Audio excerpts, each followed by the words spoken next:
So, I used to work nights at this mental hospital. It was pretty old, kind of run down in places, and had a bunch of long-term psychiatric patients. Some had committed crimes, but were found not guilty due to mental illness. We didn't get the full backstories, but the staff would sometimes drop unsettling hints. Like, don't let that one fool you, he's in for something real bad. Or, that guy acts harmless, but he flipped out and hurt somebody years ago. You learn quickly not to ask questions you don't really want the answers to. There was this one patient I used to chat with during rounds. He seemed chill, kinda nerdy even. Then a nurse casually mentioned he had a history involving kids.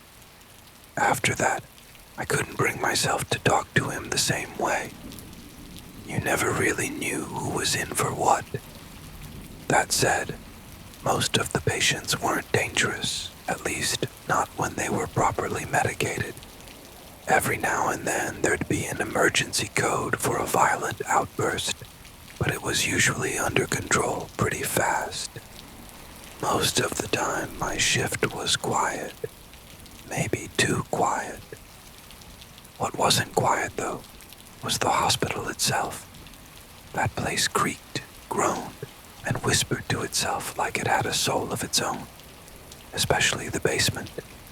Parts of it were never fully renovated, just old brick tunnels that went on forever. If someone was walking your way down there, you'd hear their footsteps echo in minutes before they appeared. We had a system called patrol check. Basically, you had to walk the building and scan your ID at different stations to prove you weren't just sitting around. One of those checkpoints was down in the lowest part of the hospital, the part no one really wanted to go alone. To reach it, you had to take a narrow stairwell down to a sunken room with 2 huge wooden doors at the end. They were chained up tight with a dusty old padlock. You'd scan the checkpoint device at the top of the stairs, and you'd be out of there as fast as possible. Something about that area just felt wrong. One night, I heard something that stopped me cold. It sounded like crying, soft and broken, coming from behind those chained doors. I froze. No one should have been in there. That wing hadn't been touched in decades. I leaned in and listened closer. Sobs. A young girl's voice. I called out, "Hey, are you okay? Who's there?" The voice answered, quiet and trembling. She said her name was Samantha. She said she was scared, said she couldn't open the door. I pulled on the lock. It was sealed, covered in cobwebs and years of dust. There was no way anyone had opened it in a long, long time. I tried using my radio to call my supervisor, but of course, no signal. The basement was like a dead zone. So I told her, "Hang tight. I'm going to get help, okay? Just sit tight. I'll be back." No answer, just silence. By the time I got upstairs and found someone to come back with me, the voice was gone. So was the crying. We checked every inch of that sealed-off room, and it was empty. Or at least, it looked that way. After that night in the basement, I took a few days off. Just tried to get some rest and pretend everything was normal. But when my next shift came around, I couldn't shake the weird feeling in my chest. Something about that voice. It didn't sit right. It was around 3 a.m. when the phone rang in the switchboard office. Lisa, the night operator, picked up. and got silence on the other end. She checked the system. The call had come from a building on the far side of the campus, one that hadn't been used in years. I offered to go check it out, not because I wanted to, but because no one else would. The other guard, Doug, was on his break, probably napping somewhere. The building was called the Trades Wing. It was old, made of brick, and mostly used for storage. As I got closer, I noticed one of the lights inside flickering through a window. I thought maybe it was just faulty wiring, but a part of me was already on edge. I told Lisa to stay on the radio and to wake Doug, just in case I ran into something more than a faulty bulb. I circled the outside, shining my flashlight through the grimy windows. Everything seemed quiet. Still, I had a feeling something was waiting for me inside. I let myself in through a side door. The building smelled like dust and mildew. My footsteps echoed as I walked down the hallway. Then I heard it, something shuffling. In the welding room, the door behind me slammed shut. I spun around, expecting to see someone. Instead, I found a body, motionless, lying in a pool of blood. It was Rhonda, one of the record clerks. At first I froze. Then I ran to her, tried to check for a pulse. Nothing. Before I could even process what I was seeing, I heard it again. That sound. A girl's laugh. Light. Playful. Like it came from someone hiding just out of sight. That was when I backed out of the room and called it in. The police showed up about 10 minutes later. Doug finally joined me, acting like he had just woken up from a nap. He told me the doors in that building slammed on their own all the time because of air pressure. That might have been true, but it didn't explain the laughter. The death was ruled a suicide, but I didn't buy it, especially because something else had happened.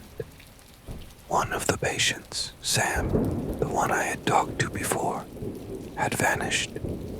No one knew where he went.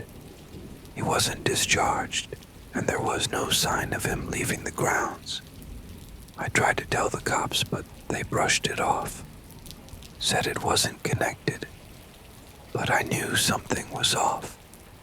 And when I mentioned the little girl, the one I'd heard crying behind the chain door, the supervisor got weird, angry even.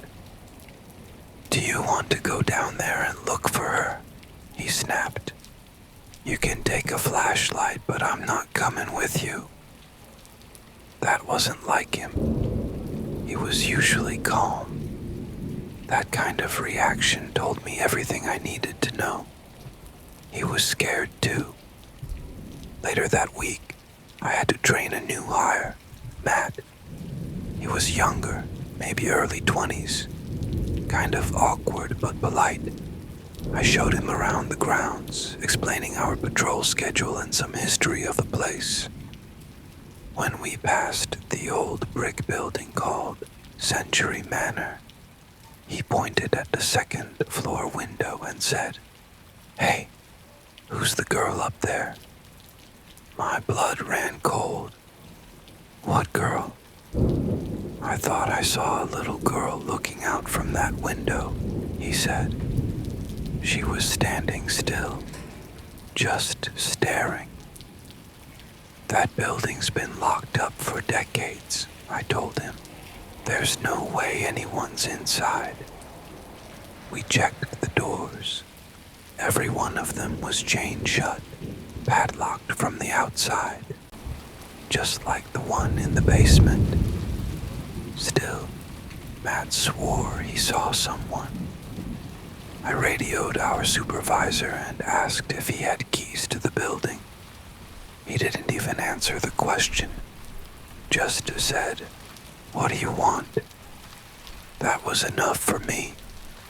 I knew then we weren't dealing with break-ins. We weren't dealing with prank calls or faulty lights. Something else was walking these halls. After the incident at Sentry Manor, I was reassigned from patrol duty to the access control booth of one of the hospital's maximum security wings. My new post was a glass box, roughly 15 by 8 feet, equipped with a decades-old intercom system and a panel of buttons controlling the magnetic locks of 5 heavy steel doors. To grant access, each door had to be closed properly before the next could open. It was a tedious process, and the doors often jammed, leaving staff frustrated and me repeating, "Check the door behind you. I don't think it closed properly." Initially, the staff were cordial, exchanging greetings as they passed through, but soon I became just another fixture, ignored, invisible. I craved interaction, but the isolation was suffocating. Still, I found solace in the security of my booth, especially with Doug still unaccounted for. I couldn't shake the feeling that he and his eerie daughter, Samantha, were lurking somewhere beneath the hospital. Occasionally, I had to leave the booth to cover patrols or take lunch breaks. The hospital's labyrinthine layout continued to surprise me. New sections seemed to appear out of nowhere. The basement, in particular, filled me with dread. Every creak, every distant footstep set my nerves on edge. I was convinced Doug wanted me silenced. I knew too much. One night as I lay in bed, I thought I heard Samantha's distinctive melodic laugh outside my apartment. I rushed to the window, but the street below was empty. Was it my imagination, sleep deprivation, or something more sinister? I knew I had to uncover the truth about Rhonda's death. The official story didn't sit right with me. I needed to find evidence, something concrete.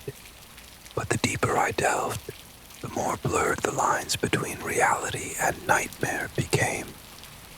After my encounter with Marianne and the unsettling events that followed, I knew I had to return to the basement tunnels. I needed answers. I needed to confront whatever was lurking in the darkness. I waited until my shift ended and made my way to the old elevator on the roof. The chains were still there, just as I had left them. I used the key I had found earlier to unlock the padlock and sprayed the mechanism with lubricant to ensure it wouldn't jam. The last thing I wanted was to get stuck down there. I stepped into the elevator cage, pulled the lever to descend to the lowest level, and felt the familiar jolt as it began its descent. The air grew colder, and the darkness seemed to swallow me whole. As I reached the bottom, I hesitated before opening the cage door. The cool air felt oddly comforting, and my persistent headache vanished. I decided to let my eyes adjust to the darkness before proceeding. After a few minutes, I stepped out and began to navigate the tunnels, my hand brushing against the damp, aged walls. I passed the familiar graffiti, DL plus MB forever, and continued deeper into the labyrinth. I reached the sealed door where I had first heard Samantha's voice. The chains were still intact, but something compelled me to open it. I used the tools I had brought to break the lock and pushed the heavy door open. Inside, the room was empty, save for a single chair in the center. The air was thick with the scent of mildew and something else. Something metallic. Blood. Suddenly I heard footsteps behind me. I turned, the flashlight in hand, but saw nothing. The footsteps grew louder, closer. Panic set in. "Who's there?" I called out. No response. Then a whisper. "You shouldn't be here." I turned to run, but the door slammed shut, trapping me inside. The room grew colder, and the darkness seemed to press in on me. I don't remember how long I was there, but eventually I woke up in the hospital infirmary. Marianne was there, along with a few other staff members. They told me I had been found unconscious in the basement. I tried to explain what had happened, but they dismissed it as a hallucination, a result of stress and exhaustion. But I know what I experienced was real.